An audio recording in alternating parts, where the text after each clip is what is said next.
Bienvenidos, ¿cómo andan? Soy el doctor Agustín Vilasuso, médico residente del Servicio de Anestesiología del Hospital Militar Central, y hoy vamos a charlar sobre el equilibrio ácido-base orientado a la anestesiología en el contexto perioperatorio. Para hablar de estado ácido-base tenemos que tener en cuenta el pH.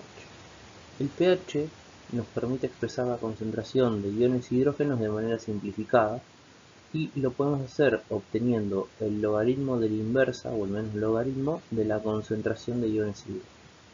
Esta escala de pH va desde el 0 al 14, en donde ubicamos la parte de ácidos entre el 0 y el 7 como un número neutro, y de 7 a 14 los álcalis o las bases. Y su valor fisiológico es de 7,35 a 7,45. En menos de 7,35 hablamos de acidosis y más de 7,45 alcalosis. Recordemos que el pH está íntimamente relacionado con el metabolismo celular y por ende con la temperatura corporal. Otro factor importante a la hora de evaluar el estado ácido-base es la composición hidroelectrolítica.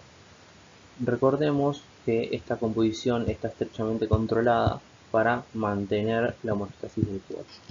Las alteraciones en las concentraciones relativas tanto de electrolitos, buffers o amortiguadores y de dióxido de carbono o de los gases en general afectan la tendencia del agua a ionizarse por sí sola.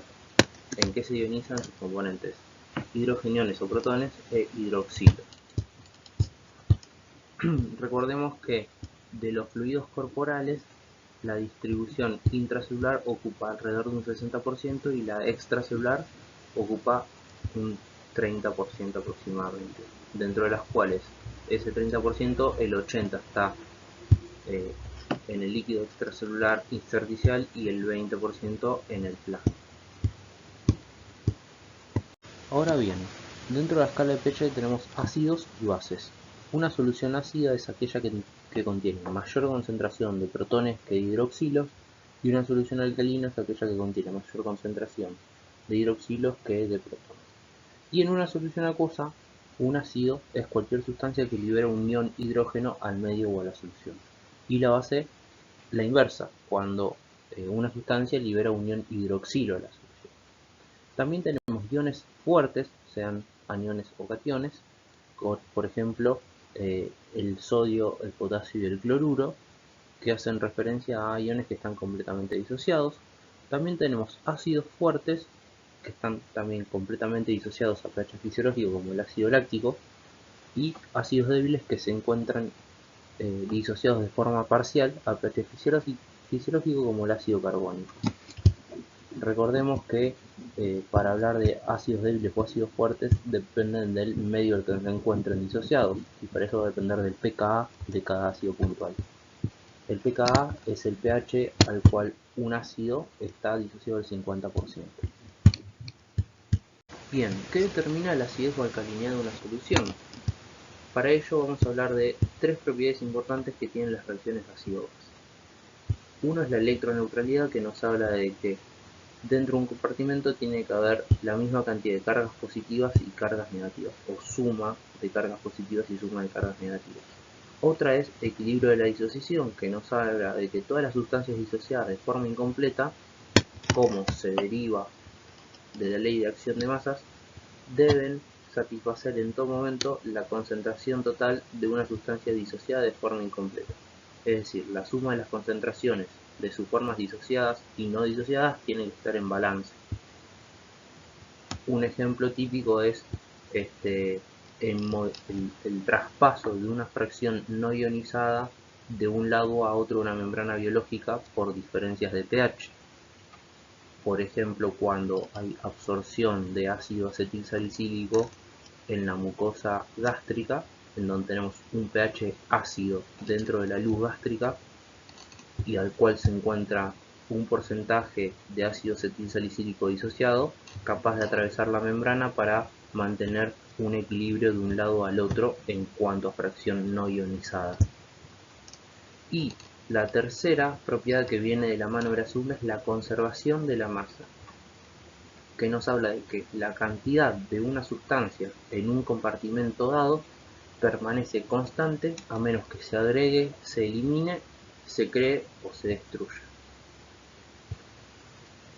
Bien, y para enlazar todo esto también tenemos que encarar al modelo Stewart, que propone que el pH varía en función a tres variables independientes. A, la diferencia de iones fuertes, tanto aniones como cationes. A, los ácidos débiles no volátiles o amortiguadores o sustancias buffer. Y A, la presión de dióxido de carbono. Bien, cuando hablamos de DIF, ¿sí?, de iones fuertes, hablamos de la diferencia de iones fuertes o diferencia de electrolitos fuertes, también aclarado en la imagen como SID por Strong Ion Difference, y su valor normal es de 42 miliequivalentes litros en plasma normal.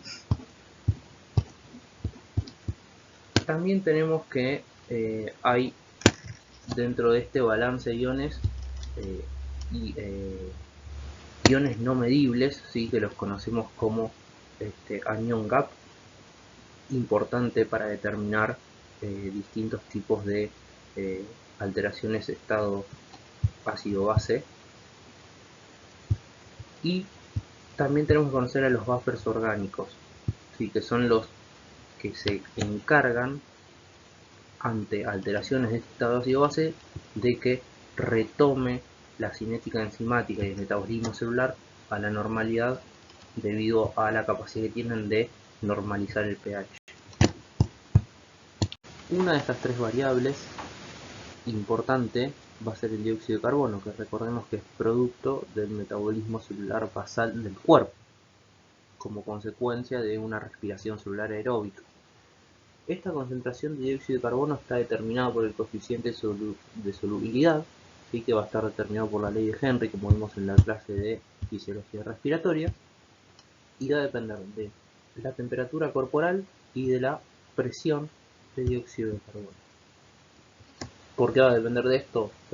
Puntualmente la temperatura corporal, como dijimos, de la producción y el metabolismo celular, y la presión de dióxido de carbono por la ventilación pulmonar.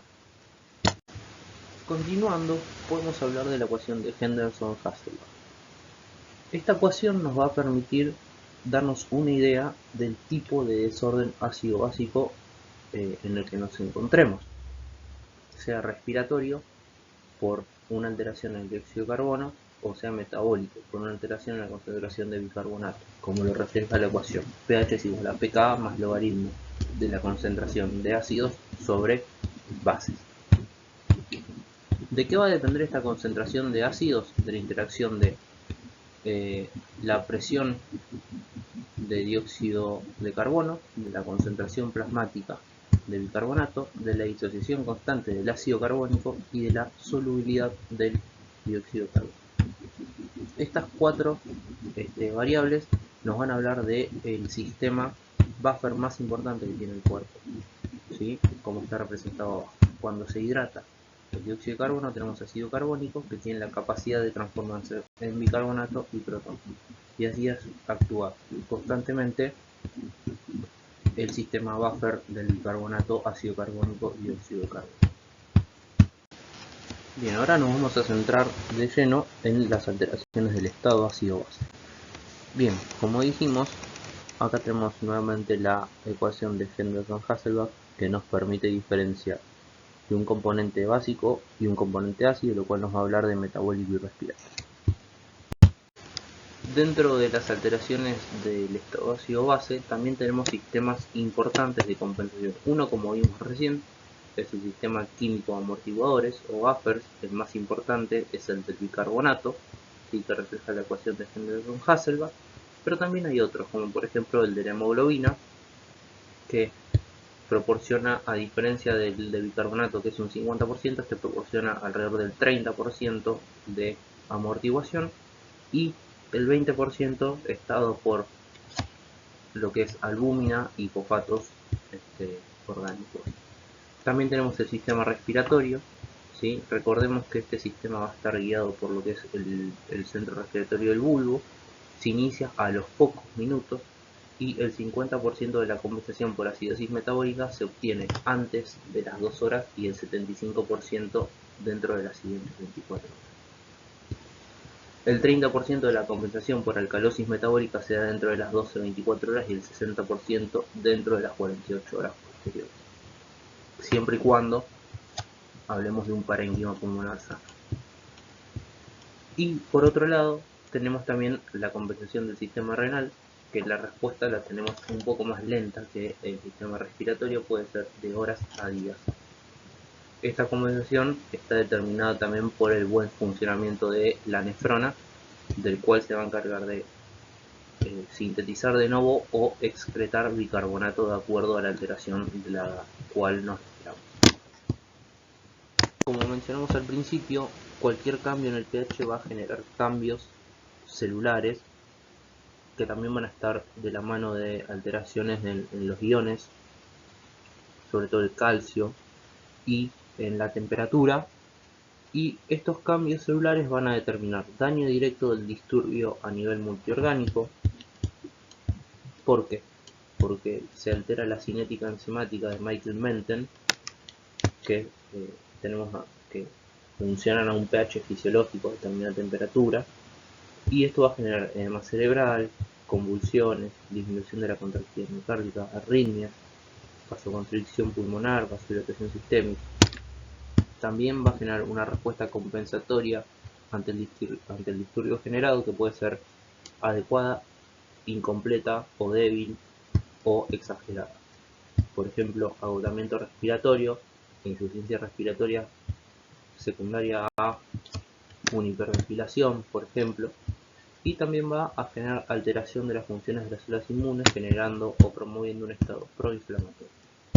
Dentro de los trastornos específicos por acidosis tenemos trastornos cardiovasculares como alteración de la contractilidad del miocardio, dilatación de arteriolas, venoconstricción, incremento de resistencia vascular pulmonar, reducción del gasto cardíaco, sensibilización para arritmias de entrada y reentrada, reducción del umbral para FB y atenuación de la respuesta a catecolamina. Dentro de los trastornos respiratorios tenemos disnea, hiperventilación y en consecuencia disminución de fuerza del músculo respiratorio, lo que lleva a fatiga del estómago. Dentro de lo metabólico, resistencia a la insulina, hipercalemia y reducción de la síntesis de ATP. Y de los neurológicos tenemos inhibición del metabolismo y regulación del volumen celular, recordemos endocranial, vasodilatación y aumento del flujo sanguíneo cerebral. Y el impacto más negativo sobre el organismo lo tenemos con la acidemia severa, en donde hablamos de un pH menor a 7,20. Dentro de los trastornos por alcalosis tenemos los cardiovasculares con predisposición a arritmias en relación a trastornos metabólicos, predisposición a isquemia miocárdica en relación a trastornos respiratorios. Dentro de los trastornos respiratorios tenemos reducción de la disponibilidad de oxígeno en un 10% por cada aumento de 0,1 del pH. Esto se relaciona por desplazamiento hacia la izquierda de la curva de disociación de la hemoglobina. Trastornos metabólicos en donde hay disminución del potasio de 0,5 miliequivalentes litros por cada 0,1 aumento del pH, disminución del calcio ionizado y el magnesio de 4,8% por cada 0,1 aumento del pH. Y dentro de los neurológicos tenemos inhibición del sistema simpático, irritabilidad neuromuscular y aumento en el pecho. La gasometría arterial es una herramienta indispensable para saber dónde nos encontramos parados ante un desbalance ácido-básico. Recordemos que para obtener los valores o parámetros de la muestra realizada hay formas convencionales, llevar sangre arterial al laboratorio o directamente con determinados dispositivos como lo es el EPOC, y estos parámetros se van a basar en los gases, en los resultados bioquímicos y los metaanalíticos. Dentro de los gases vamos a tener el estado ácido-base con pH, PCO2, PO2, bicarbonato, exceso de bases, y también podemos evaluar saturación de oxígeno.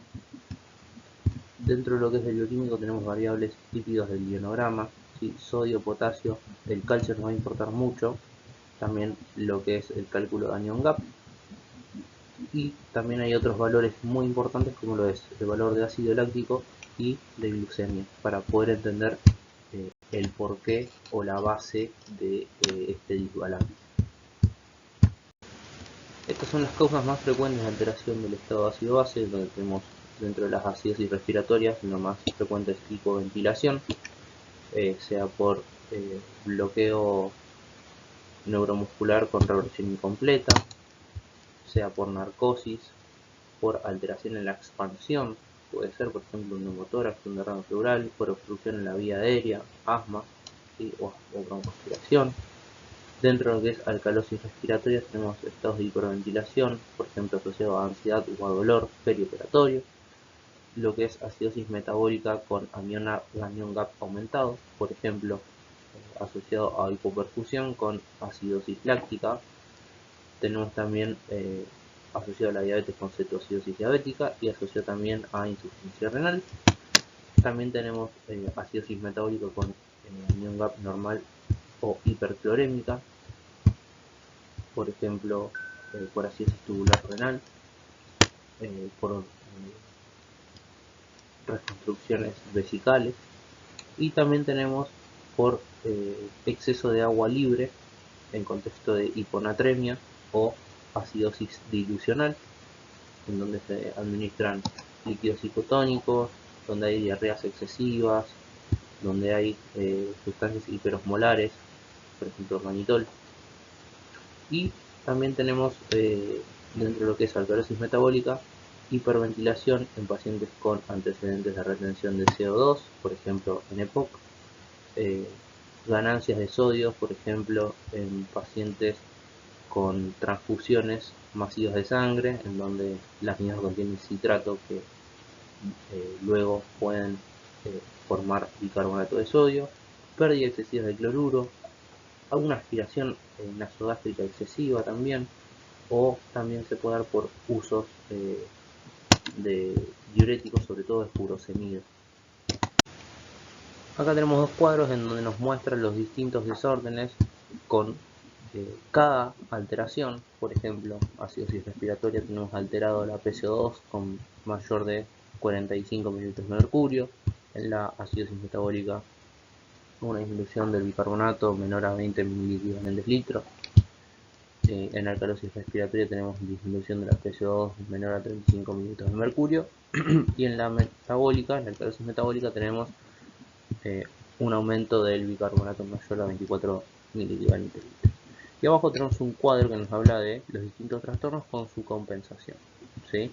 Por ejemplo, dentro de lo que es acidosis metabólica, tenemos el ejemplo de la fórmula de Winter que nos habla de la PCO2 calculada para el trastorno de acidosis metabólica, en donde tenemos bicarbonato por 1.5 más 8, y ese resultado más menos 2 nos va a dar el rango que nos va a decir si está compensada o no la acidosis metabólica, y nos va a decir es una acidosis metabólica compensada, no compensada, acidosis mixta, etc.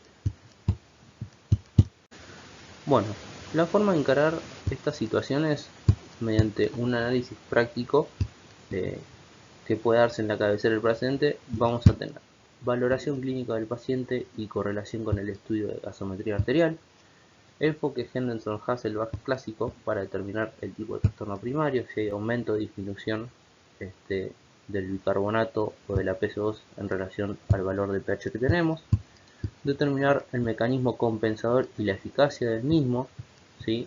Si es un trastorno asociado o si hay uso de exceso de bases, por ejemplo, y el enfoque integral Stewart basado en las tres variables independientes que consideran no solo la concentración de protones. ¿Sí? Recordemos el enfoque de Stewart con los principios de electroneutralidad, conservación de las masas, etc. Vamos a hablar de acidosis respiratoria. Recordemos que hablamos de un aumento agudo, ¿sí?, de la presión de dióxido de carbono, generalmente asociado a una insuficiencia respiratoria. Puede ser por un mal control del ventilador central, ¿sí?, en el bulbo raquídeo, un mal control del ventilador periférico, por ejemplo, enfermedades musculares con mal uso de músculos respiratorios principales o accesorios, y un desequilibrio en la ventilación-perfusión por una obstrucción en la vía aérea o por alteración en la perfusión sanguínea pulmonar. Y acá tenemos un algoritmo para poder pensarlo mediante también signos de retención de CO2. Estos signos son cianosis, vasodilatación y narcosis. Tenemos paciente con dificultad respiratoria aguda, en donde tenemos tres escenarios: respiración lenta superficial, respiración rápida y superficial o respiración obstructiva. Cuando hablamos de respiración lenta y superficial, ¿sí?, hablamos de algún problema central que incluso puede estar asociado no solo a drogas, sino a un deterioro rostrocaudal en una situación de hipertensión endocranial. También tenemos respiración rápida y superficial, problemas periféricos, ¿sí?, neuromuscular, torácico, o desequilibrio BQ. También acá no está aclarado, pero puede ser también un contexto de Guillain-Barré. Y respiración obstructiva, sea por una obstrucción supraglótica, glótica, subglótica o un broncoespasmo. Estos son los cambios que ocurren en el contexto de acidosis respiratorias con respecto al bicarbonato y al aumento de la PCO2. En estas situaciones es importante la medición del dióxido de carbono arterial y al final del volumen corriente, es decir, el ensayo del CO2, y es importante fijarse en el impacto medicamentoso tanto en la función respiratoria como en el efecto de los líquidos intravenosos en la dinámica general ácido-base. Con respecto a la compensación, se estima que por cada 10 milímetros de mercurio que aumente la PCO2, en un contexto agudo va a aumentar 1 miliequivalente litro de bicarbonato y en un contexto crónico 4 miliequivalentes litros de bicarbonato. Estos son distintos ejemplos de cómo puede variar el bicarbonato ante distintos cambios en la presión de dióxido de carbono, donde tenemos en el gráfico A un estado normal, en el segundo un incremento agudo de dióxido de carbono, en el tercero tenemos un incremento crónico o a largo plazo de dióxido de carbono, en el cuarto tenemos un incremento agudo posterior, ¿sí?, a uno de largo plazo, y en el último tenemos una alcalosis post-hipercápnica, en donde entendemos que hay una hiperventilación excesiva, por lo tanto una compensación excesiva que generó una alcalosis. Bien, ¿cuál es el target terapéutico en estos casos? Siempre es eliminar la causa desencadenante, sobre todo a través de la ventilación alveolar, ¿sí?, del VT. Es importante control en UTI, ¿sí?, siempre, porque uno no sabe cuándo va a precisar de una ventilación de forma invasiva. La hipoxemia secundaria hace necesario el tratamiento con oxígeno, ¿sí?, que debe manejarse con precaución en la hipercapnia crónica sobre todo. También la hipercapnia permisiva es aceptable siempre y cuando se mantenga la oxigenación adecuada y la estabilidad cardiovascular. También la ventilación mecánica agresiva para normalizar el pH y la PCO2 suele ser más nociva que la permisiva. Y por último, también es importante mencionar el bicarbonato. El bicarbonato debe administrarse siempre y cuando sea necesario. Muchas veces está justificado con un pH menor a 7,20 o menor a 7,10 por sus efectos adversos. ¿Sí? Recordemos que se usa para evitar arritmias, pero también tiene la capacidad de ser arritmogénico, por ejemplo. Bien, siguiendo con las acidosis, vamos a hablar de acidosis metabólica. Recordemos que se caracteriza por un pH menor a 7,35 y una caída del bicarbonato por debajo de los valores basales del paciente. Bien, en pacientes con EPOC o retención crónica de CO2, esto representa alrededor de una PCO2 menor a 40 milímetros de mercurio y un bicarbonato por debajo de 24 milímetros de mercurio, ¿sí?, a diferencia de una persona que tiene una función respiratoria normal. ¿Qué mecanismos tenemos? Tenemos consumo de bicarbonato por excreción disminuida de protones, tenemos consumo de bicarbonato por producción excesiva de protones, tenemos pérdida de producción de bicarbonato o dilución del bicarbonato. Y es importantísimo medir los iones no medibles justamente, o también llamada brecha aniónica o anion gap, para tipificar la acidosis metabólica en anion gap aumentado o hiperclorémica. Dentro de las causas de acidosis metabólica la podemos dividir en DIF anómalo, donde tenemos por exceso de agua o dilución, en donde tenemos una caída en la concentración del sodio. También podemos tener un aumento en la concentración del cloro o un aumento en los aniones no medibles o aniones. Y también tenemos casos más raros como ATOT anómala, dado por un aumento en la concentración de albúmina, que es más raro, o un aumento en la concentración de fosfatos inorgánicos.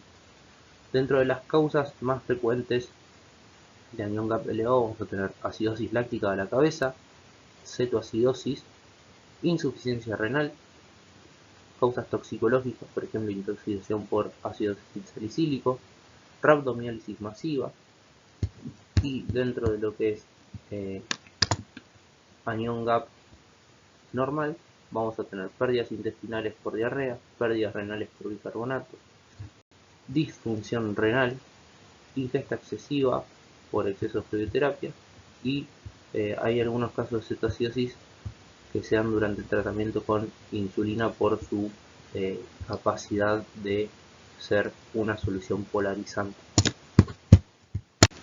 Bueno, la acidosis metabólica es clínicamente importante por dos razones: las patologías que surgen de la acidosis misma y las patologías que surgen de la causa de la acidosis. Recordemos que la acidosis se asocia con alteraciones en las bombas de iones transcelulares y el aumento del calcio ionizado, y cualquier cambio en el calcio genera grandes cambios en el metabolismo, no solo cardíaco, sino metabolismo cerebral o en general de cualquier célula, pero en donde hay mayor vulnerabilidad es en el sistema nervioso central y corazón. Y la malignidad de la acidosis está estrechamente relacionada con la enfermedad subyacente. Por ejemplo, la acidosis láctica causada por el shock circulatorio es más nociva que una acidosis hiperclorémica. Dentro de lo que es el contexto clínico hay que evaluar si esa acidosis está compensada, y dentro de las manifestaciones clínicas para poder identificarlo vamos a ver signos de vasodilatación, disminución del rendimiento muscular, sobre todo miocárdico, y de músculos respiratorios, arritmias. Vamos a también ver signos de aumento de disociación de hemoglobina por desplazamiento hacia la derecha para que los tejidos tengan mayor capacidad de captar oxígeno, y como dijimos, aumento del calcio ionizado. Y en un contexto de instauración rápida puede estar asociado con una marcada hipotensión, arritmias y hasta la muerte. La acidosis láctica es la causa más frecuente de acidosis por anión GAP aumentado. Podemos hablar de tipo A y de tipo B. La tipo A la podemos tener por hipoperfusión, por intoxicación por cianuro o por monóxido de carbono, por enfermedad pulmonar, lo que al fin y al cabo va a llevar a la hipoxia ística. Todo esto va a verse afectado en todo lo que es la cadena de electrones, la función mitocondrial, etc. Y tiene una mortalidad de hasta el 80%. En cambio, la tipo B puede dividirse en B1, B2 y B3, donde la B1 está relacionada con trastornos sistémicos graves como falla hepática, diabetes, neoplasias, convulsiones, sepsis severas, etc. La B2 está relacionada con fármacos o toxinas, por ejemplo, algunos antidiabéticos como las biguanidas, la nutrición parenteral, sobre todo presencia de fructosa o vitol, etanol, uso de ácido salicílico, metanol y otros tóxicos que generen este tipo de acidosis. También puede estar debido al uso de catecolaminas, sobre todo de la adrenalina, porque puede incrementar la glucosis hepática. Y lo que es B3 está relacionado con errores congénitos del metabolismo, lo cual ya es más raro. Dentro de estos tipos de acidosis láctica, lo que más nos va a importar va a ser el tipo A, que es la que más frecuentemente podamos ver en contexto de hipoventilación, o en algunos casos en la tipo B todo lo que sea shock severo por sepsis severa. Siempre hay que tener en cuenta la función cardíaca, la FEI y el estado hemodinámico del paciente para tratar las causas o la base de esa acidosis láctica. La importancia de estas alteraciones en pacientes críticos es que hay que entender que tienen alteraciones en la concentración de albúmina sérica. ¿Sí? Pacientes críticos nos podemos referir a un paciente con insuficiencia hepática, con insuficiencia renal. Es ubicuo y causa también alcalosis metabólica de magnitud impredecible. Puede enmascarar alteraciones importantes en la DIF de la mano de la acidosis láctica o renal, es decir, potenciar esa acidosis láctica o renal. Y hay que tener en cuenta que cuando se mide el anion gap hay que corregirlo para las concentraciones de albúmina que presente ese paciente, ¿sí? Porque la diferencia de aniones no medibles está también contada la concentración de albúmina. Y el uso del déficit de bases para predecir el lactato no es fiable, digamos, por justamente este tema de que no tiene una concentración normal de albúmina sérica. Como hablamos anteriormente en la acidosis respiratoria, el target es dirigirse a la causa subyacente independientemente del pH. Vamos a tener varias consideraciones. Primero, el bicarbonato ¿sí? Tiene sus limitaciones de efectos secundarios, por eso hay que considerar administrarlo en un pH menor a 7,10 y en caso de que sea un pH 7,20 podemos pensar en administrarlo en un contexto de enfermedad cardiovascular subyacente o evidencia de afección o afectación hemodinámica. Para la administración de bicarbonato hay que hacer el cálculo de déficit del bicarbonato, ¿sí? En donde tenemos 0,3 que nos habla del volumen de distribución por kilo por exceso de base y esto nos va a dar un resultado en miliequivalentes litros o mililitros.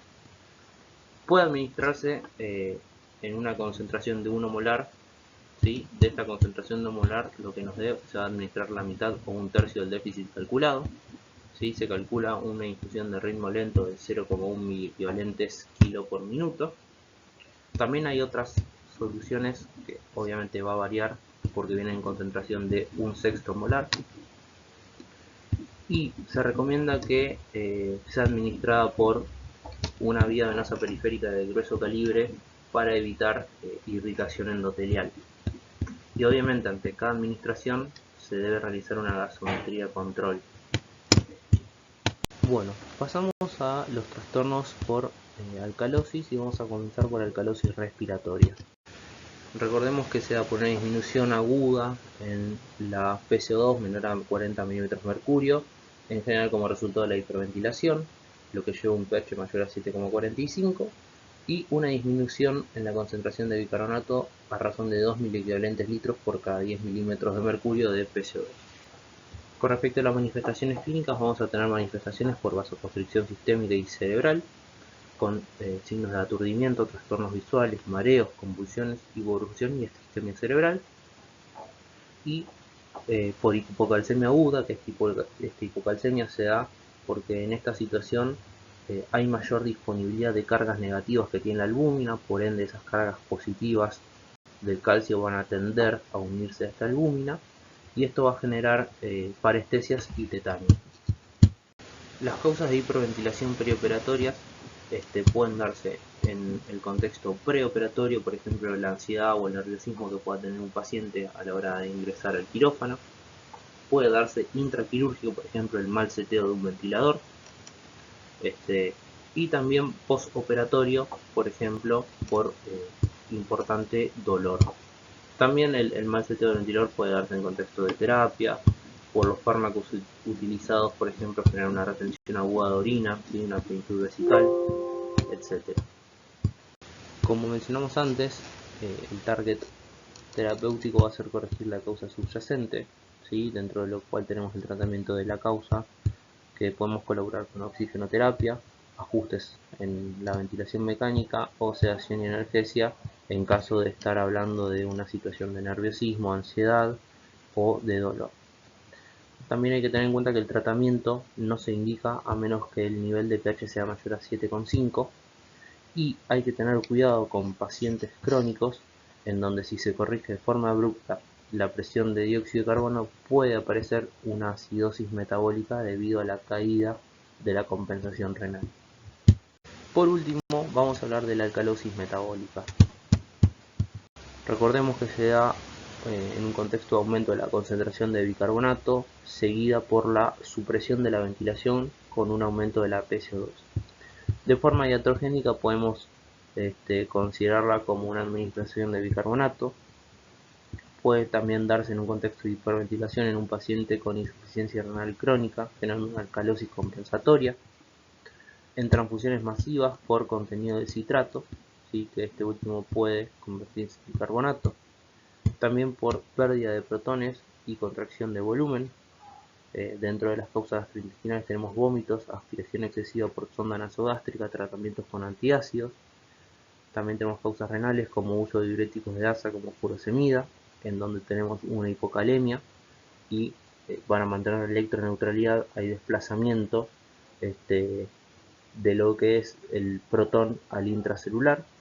También el uso de exceso de mineralocorticoides también. Estas causas las consideramos, junto con la ganancia de sodio, causas clorosensibles, en donde la cloremia es menor a 20 miliequivalentes litros. Y también tenemos causas por hipoalbuminemia. La implicación terapéutica, nuevamente, corregir la causa subyacente, y el tratamiento causal puede ser inhibidores de la anhidrasa carbónica en caso de uso excesivo de bicarbonato, diuréticos ahorradores de potasio como espironolactona, plenenona, en contraparte a los perdedores de potasio como la furosemida, y ECA-ARA2 para regular el sistema de renina-angiotensina-aldosterona, reposición de potasio o de líquido en caso de ser necesario, hipoventilación o AINES en un contexto de disminuir el filtrado glomerular.